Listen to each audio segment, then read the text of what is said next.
honorable members, distinguished delegates, fellow patriots. It's really an honor to speak to a room where the words sovereignty, identity, and civilization still matters. We are gathered here not just as representatives of nations, but as guardians of cultures that refuse to be erased by Islamist radicalism, ideological globalism, or cultural nihilism. I stand before you today not merely as a spokesperson of the world's largest political party, the Bharatiya Janata Party, but as a representative of a civilizational awakening that is taking place in the oldest continuous culture in the world, India, or as we call it, Bharat. In this context, my friends, I will talk about Modi's India. This is a nation rediscovering its civilizational soul, confronting threats without apology, embracing an identity-based modernity that some in the West are only now beginning to discover. Yes, I'm a Muslim woman in the Indian right, and I address this forum as not just a member of the, as I said earlier, largest party of the world, but also as a Muslim woman office bearer of the BJP, which is sometimes referred as a majoritarian, Hindu, right-winged party. My very presence here, my friends, is a living rebuttal of the global misrepresentation that the Indian right is exclusionary. I speak here both as a proud Indian and as a proud Indian Muslim woman who seeks reform within her own community, who seeks freedom from regressive orthodoxy, and yes, and a place in a modern, progressive, and culturally rooted India. I have seen how conservative clergy, the self-proclaimed custodians of faith, have stifled the aspirations of Muslim women under the guard of tradition. So it is not the left, nor the secular elite, but the Indian right that has empowered me to challenge that orthodoxy, stand for gender justice, and promote inclusive development without compromising my identity. The right in India does not demand assimilation.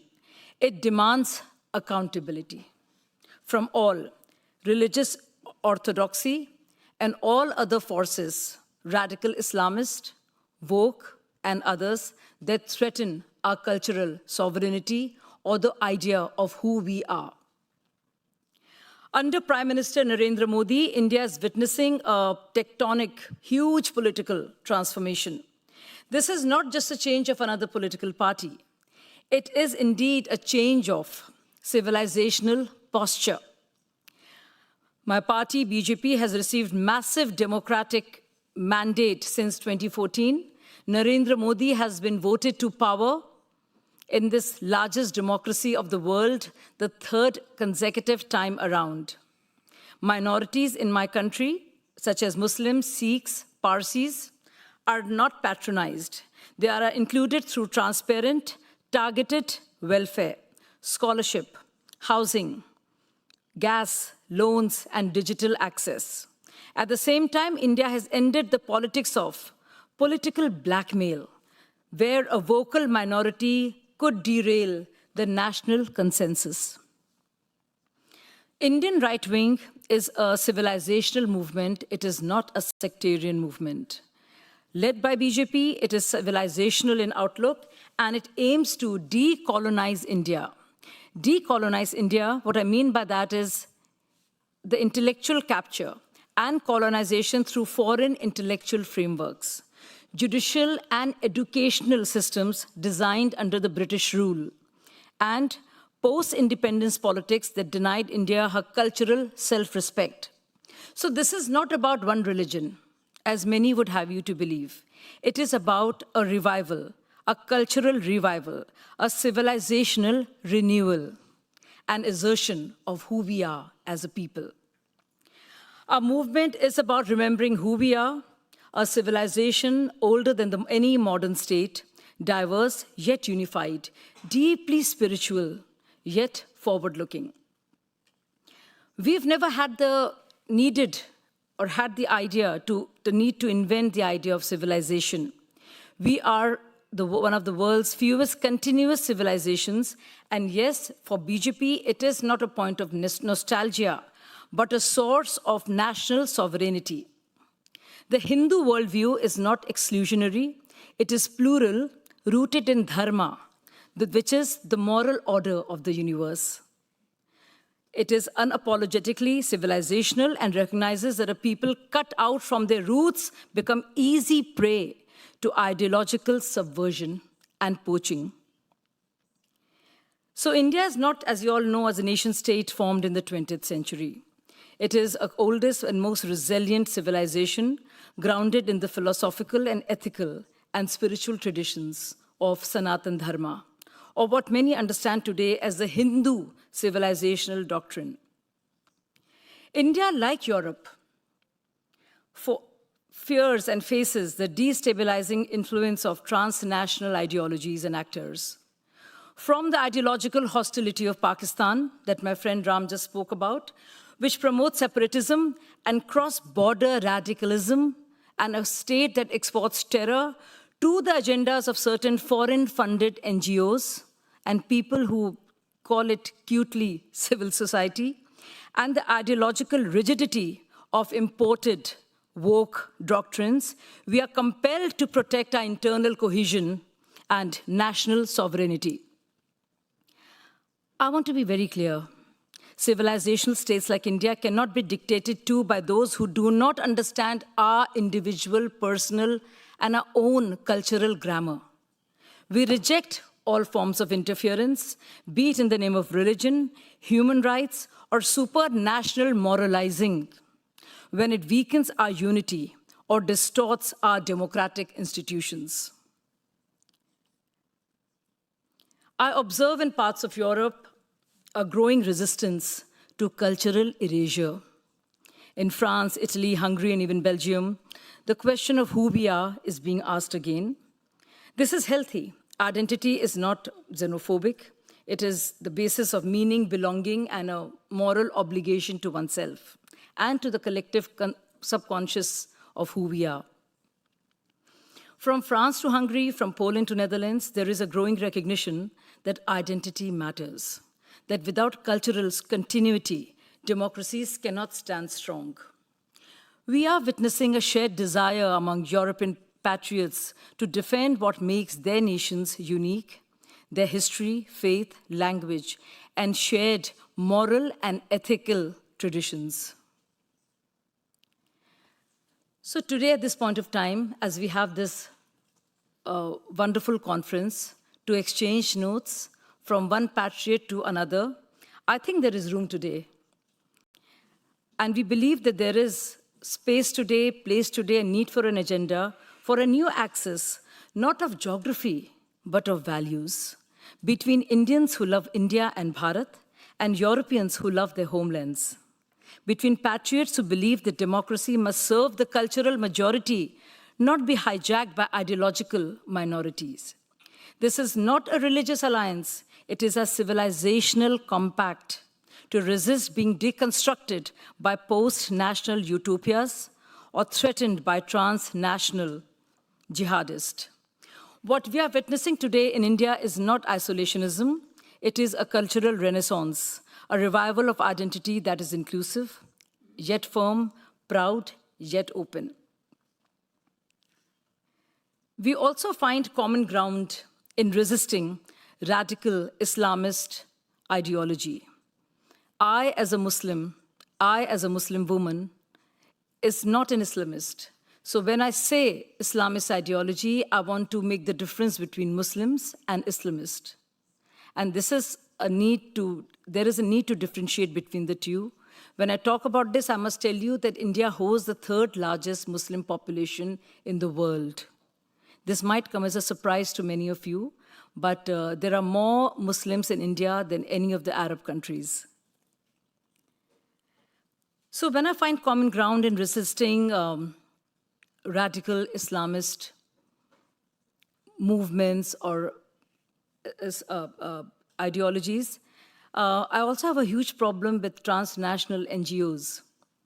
networks, civil societies, super left media or leftist systems that do not answer to the people but want to interfere in the workings of a state. Our message is very clear. A sovereign democracy must be rooted in its civilization. Diversity must never come at the cost of one's cultural identity. And reform, including within faith traditions, is essential for peace.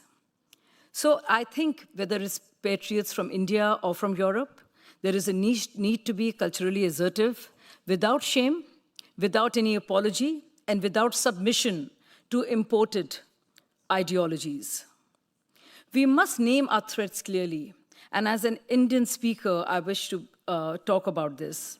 Pakistan continues to sponsor Islamist radicalism, not only across borders, but through ideological proxies within India and even in Europe. Globalist NGOs, often Western-funded, undermine sovereignty under the guise of human rights or climate justice.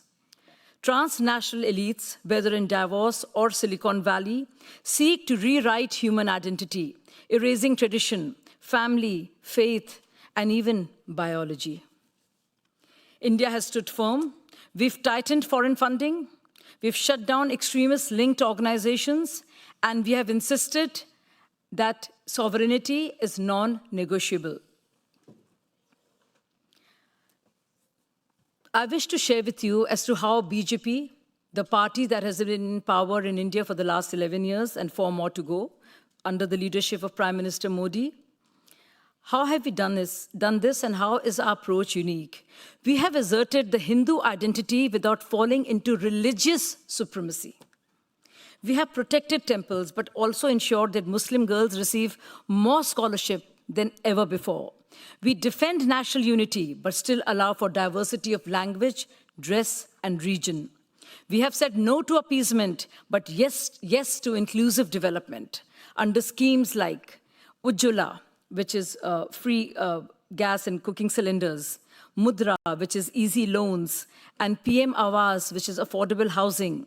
Muslims have received over 30 to 40% of total benefits in some sectors.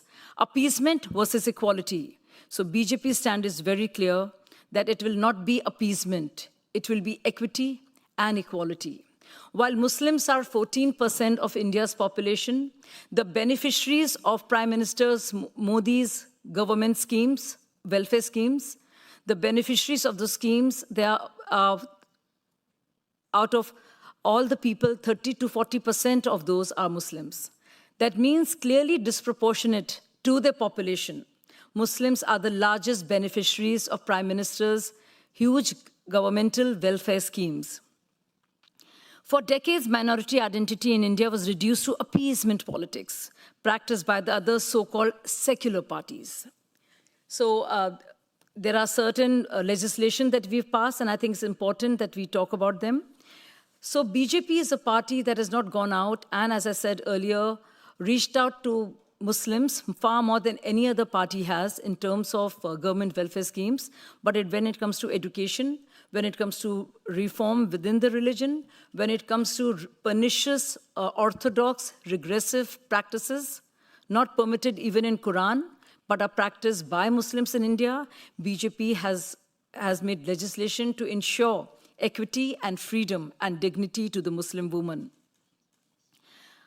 There have been the other parties which refuse to modernize Muslim education, and they feared there would be a backlash from the hardliners. And they've treated the majority population as a problem to be managed, not as a partner in democracy. But the Indian right wing or the BJP believes, and I don't even think we're the right wing anymore, I think we're really at the center because we've been winning election after election, not just at the central level, but at many state levels throughout. So for us, it is no appeasement, no to discrimination, equal rights for all, special rights for none. Sabka Saath and Sabka Vishwas. Our identity is not that from a small, isolated island, but it is a lighthouse, firm in foundation, open to the sea. India has fought terrorism on its borders and its cities. Europe faces the same threat through migration networks, online and all kinds of radicalization, and separatist enclaves. We say with respect, be clear about who funds these ideologies. Do not allow political correctness to override national security. Empower reformist voices within Islam, but don't shy away from calling out those who reject your civilization and your culture. We stand with all Europeans who seek to restore what is precious, defend what is sacred, and build what is enduring. In the Indian right wing, in the BJP, I find a space for myself to be authentically Indian, unapologetically Muslim, and unafraid to challenge orthodoxy. India is rising, no, not as a theocracy, not as a clone of the West, but as Bharat, a civilizational state reclaiming its voice. Thank you so much.